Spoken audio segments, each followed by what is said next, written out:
유튜브로 읽는 박정희 전기 3권 혁명 전야 젊은 군대의 타자기 노세한 관청의 펜대.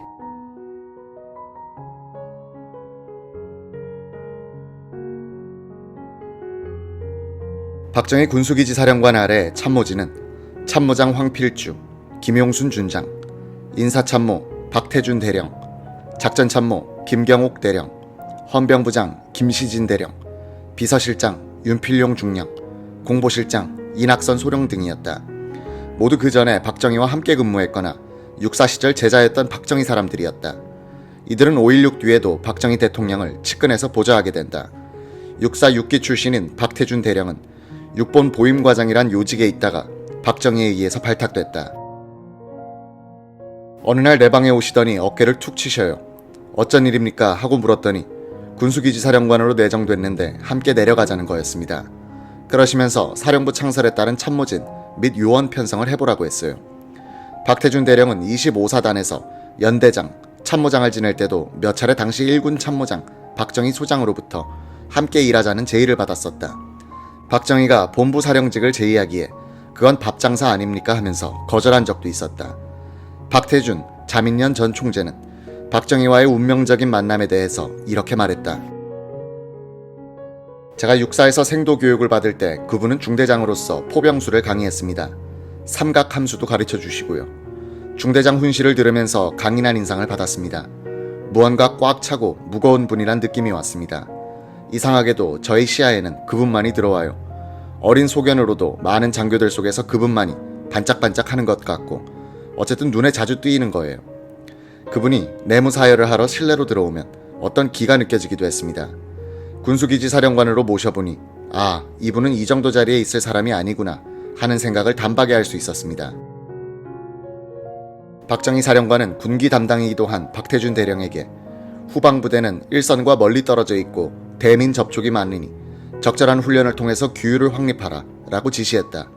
박정희는 또 박태준에게 군수사 예하부대와 부산 시민들이 함께 참여하는 체육대회를 동대신동 운동장에서 개최하도록 했다. 박 사령관은 여야 정치인들의 청탁에 대해서는 원칙에 의해서 처리했다.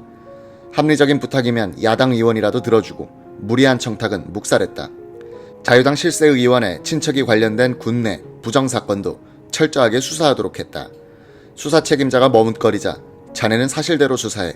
책임은 내가 지는 거야 라고 했다. 그 자유당 의원이 항의차 사령관실을 찾아오자 몇 시간이고 기다리게 해놓고는 끝내 만나주지도 않고 돌려보냈다. 박태준 대령은 그때 한국군 안에서 자라나고 있었던 새로운 엘리트 집단을 대표하고 있었다. 미군 보병학교와 행정학교에 2번 유학해 현대적 전술학뿐 아니라 조직관리학을 배운 그는 1956년에 수색에서 국방연구원이 개교하자 국가정책 담당 교수가 됐다. 그때 교수부장은 유병현 대령, 경제정책 담당 교수는 이훈섭 대령과 최영두 대령이었다.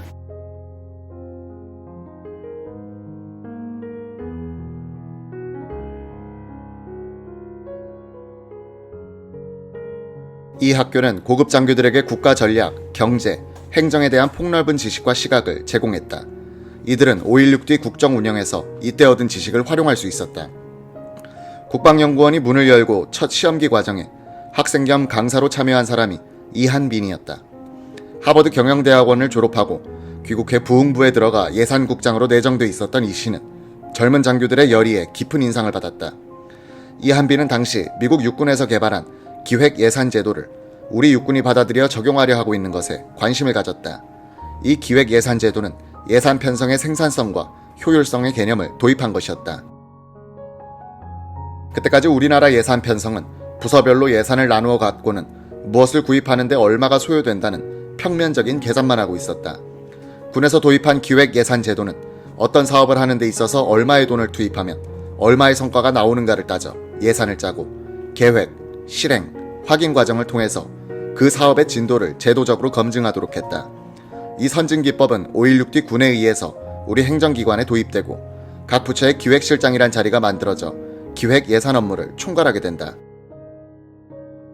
이한빈은 국방연구원과 거의 동시에 세워진 육군 군사학교에 출강하여 최고급 지휘관들을 상대로 하버드 경영대학원에서 배운 미국식 조직 운영에 대한 강의를 했다. 그는 이것이 계기가 돼 5.16 뒤에 중요한 역할을 하게 된다. 박태준 전 총리는 당시 군대의 행정 수준이 민관 부문보다 훨씬 선진돼 있었다고 했다. 그때 민관 관료들은 행정은 일제시대의 방법을 답습해 법대를 나온 사람들이 법을 기준으로 하고 있었지만 군대에선 미군 제도를 받아들여 행정 전문가가 시스템을 통해서 조직을 관리하고 있었습니다. 4.19 계엄령 직후 나는 부산시청 통제관으로 근무했는데 공무원들의 낙후성을 목격하고 놀랐습니다. 군대에서는 한글 타자기를 써 요점 위주로 문서들을 작성하고 있었는데 공무원들은 펜대로 써 수재직원에 대하여로 시작되는 유장한 글을 쓰고 있더군요. 젊은 군대의 한글 타자기와 노쇠한 관청의 펜대, 그 상징성만큼이나 당시 한국군 장교단은 양과 질 모든 면에서 기형적으로 급성장하고 있었다. 약 70만 대군이 정부 예산의 약 30%를 쓰고 있었으니 이 집단에서 지도층이 배출된 것은 당연했다. 창군 이래 1960년 말까지 육군에서 도미 유학한 장병의 누계는 7,049명이었다. 미국 보병학교 유학생이 1,551명, 포병학교가 1,202명으로 가장 많았다. 장교들이 다녀온 학교의 이름만 살펴보아도 이들이 무엇을 배우고 왔는지를 짐작할 수 있다. 참모학교, 화학학교, 이어서 공병, 군의, 병기, 병참, 통신, 부관, 격리, 군종, 기갑, 정훈, 헌병, 고사포, 수송, 심리전, 항공, 여군, 군수, 법무학교. 이 한국군 장교들은 미국 여행을 통해서 전술학뿐 아니라 조직, 경영, 기술을 배웠고 이 세계가 어떻게 돌아가고 있는지를 알고 돼지우리 같은 조국을 개혁해야 한다는 울분을 품고 귀국하기도 했다. 외무부 공무원보다도 한국군 장교단의 도미 유학자 비율이 더 높았다. 1953년의 경우 우리나라의 민간인 외국 유학자 수는 모두 613명이었는데 이해 장교 유학자는 983명이나 됐다. 이 도미 유학 장교들이 매개한 미국의 선진 방법론에 의해서 국군은 한국 사회의 최강 집단에서 선진 집단으로 질적인 변모를 하면서 거대한 개혁 에너지의 분출구를 찾고 있었던 것이고 박정희는 이 잠재력을 정권 장악과 국가 개조에 이용하게 되는 것이다.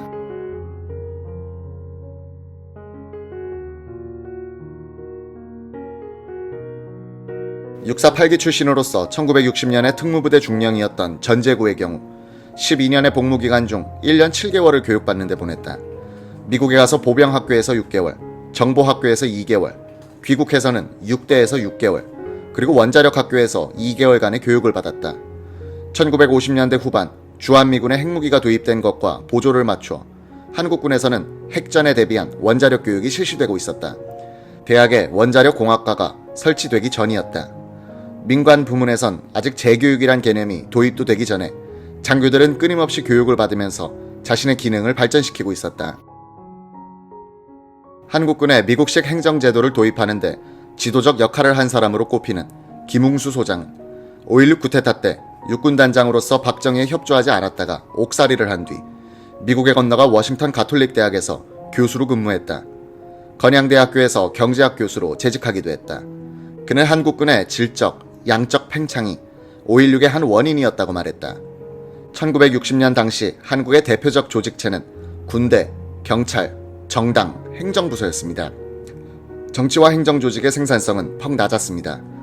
경찰은 서열 질서를, 군대는 무기를 가진 강력한 조직이었습니다. 도미 유학 장교들이 많은 군대는 국제화되어 있었고 미 고문관들은 국군의 각 부대의 조직관리 기술을 전수했습니다. 도미 유학 장교들은 민주주의를 배우러 간 것은 아니지만 서구 선진사회의 작동 원리를 배우고 왔습니다.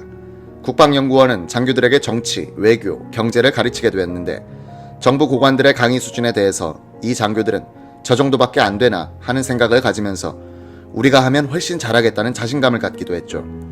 한국군 장교단은 점차 정치화돼 갔는데 이를 억제해야 할 정치가 제구실을 못하니 군대가 나서는 것을 막을 수 없었던 겁니다. 1960년 육본 정보국에서 근무하던 648기 이영근 중령은 장교들은 영내에서 점심을 굶고 불식미라는 전표를 모아 쌀로 바꾸고는 그릇도 마땅치 않아 군용 지도에 받아서 집으로 가져가곤 했다. 미국의 군사유학까지 다녀온 장교가 쌀이 부족해 군용 파카에 털 달린 안감을 시장에 내다 팔아 살던 시대였다. 울분이 절로 솟았다 라고 했다. 1960년 육군 연감에 따르면 이해 복무 중 각종 사고로 죽은 군인은 1347명이나 됐다. 요사이 군사고 사망자 비율보다 3, 4배나 높았다. 사인별로는 근무 중 순직사 45명, 병사 378명, 자살 251명.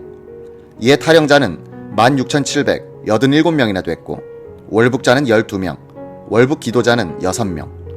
군기 위반으로는 무임승차가 많던 시절이었다. 1956년부터 1960년 사이 강원도 화천 3사단 포병중대에 행정병으로 근무했던 강호창은 필자에게 전화를 걸어와 이렇게 증언했다. 휴가 나간 사병이 안 돌아오는 경우가 많았습니다. 데리러 가보면 배가 고파서 못 견디겠다고 귀대를 거부하는 판이었죠. 군단장 숙굴, 사단장 숙굴, 연대장 숙굴, 대대장 숙굴에 수출 구워주는데 날마다 동원되고 땔감과 건축자재용 목재를 잘라내는데 사역을 하다가 보니 중대원 100명 가운데 부대에 남아있는 인원은 10명 남짓했습니다. 상부에서 검열이 오면 이웃 부대에서 병력을 꾸어와 속여 넘기기도 했어요. 많은 장교들이 도둑질로 먹고 살고 있었습니다. 화천 시내로 훈련을 나가던 우리 중대의 트럭이 낮게 드리워진 여당 의원의 선거 플래카드를 건드려 떨어뜨린 사건이 있었습니다. 부대원들은 특무대에 몽땅 연행돼 조사를 받고 풀려났습니다. 그런 가운데서도 5사단에 가면 배가 고프지 않다는 소문이 퍼졌는데 뒤에 알고 보니 사단장은 박정희 준장이었습니다. 당시의 사회상을 반영한 군대의 이런 모습은 정치의 계절에 휩쓸러 들면서 더욱 일그러진다. 이낙선의 5.16 혁명사 증언록에 따르면 1960년 2월에 들어가면 박정희 군수기지 사령관의 행적이 분주해진다. 포항의 해병 상륙사단장 김동화 소장과의 합의로 시작된 모의는 포섭 범위를 넓혀나갔다. 박정희의 증언록을 옮긴다. 동래 온천장 별관, 백록관 숙소, 해운대 호텔 등지에서 김동하, 이주일 소장, 홍종철 중령, 전두열 대령과 만나서 혁명을 의논했다. 당시의 정세는 3.15 선거를 앞두고 군내에서도 3인조, 9인조, 비둘기 작전 등 공공연한 부정선거 지령이 군 고위층으로부터 하달되고 있었다. 청년 장교들의 구국의 일념이 고조되고 있었다. 혁명에 동원할 부대로는 포항해병사단, 2군 사령부 예하부대, 김포주둔 해병여단을 검토했으나 계획의 중심지가 부산이기 때문에 곤란이 있었다. 때마침 장도영 2군 사령관이 부산으로 내려왔다. 나는 그를 해운대 호텔로 초치해 부패한 자유당 정권을 넘어뜨리고 군부에서 일어나야겠다는 계획을 설명하고 그의 협조를 요구하니 그는 원칙에는 찬동하면서도 그 시기와 방법에 대해서는 좀 더 두고 연구하자고 다짐했다. 송효찬 육군 참모총장이 도미하는 1960년 5월 8일을 거사일로 결정했다. 작전 계획은 이주일 참모장이 2군 병력을 지휘해 부산을 점령하고 해병사단이 부산에 출동한다. 인천 고사포단과 김포 해병여단은 서울을 점령한다는 것이었다. 안동 36사단장 윤태일 중장은 김동화 소장과 만주군관학교 동기로서 박정희보다 1년 선배였다. 그도 이 모임에 가담, 영주 점령에 임무를 받았다. 박정희와 김동하는 특무대의 감시를 피해서 경주에서 여러 번 만났다. 박정희는 경주로 놀러가는 것처럼 위장했다. 한 번은 자신의 대구사범 동기로서 부산에서 내과 의사로 있던 조중추를 육군병원 간호사들과 함께 경주로 놀러가자고 꾀어내 데리고 가서는 불국사에서 김동하와 밀담하는 것을 야유회로 위장했다.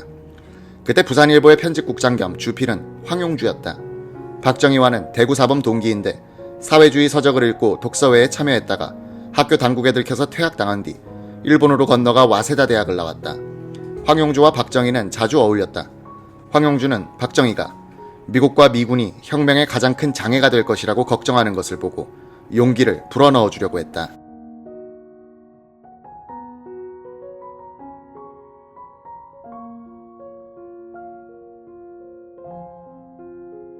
나는 미국이 큰 문제가 되지 않을 것이라고 설명해 줬습니다. 남미의 소소한 나라들에서 쿠데타가 일어나도 미국은 몰아붙이지 않았습니다. 1952년 부산 정치파동 때도 이승만 대통령이 계엄령을 펴고 그 다음 해에는 마음대로 반공포로를 삭방했지만 미국은 실력으로 막지 않았다는 것을 설명해주면서 너무 걱정하지 말라고 했죠.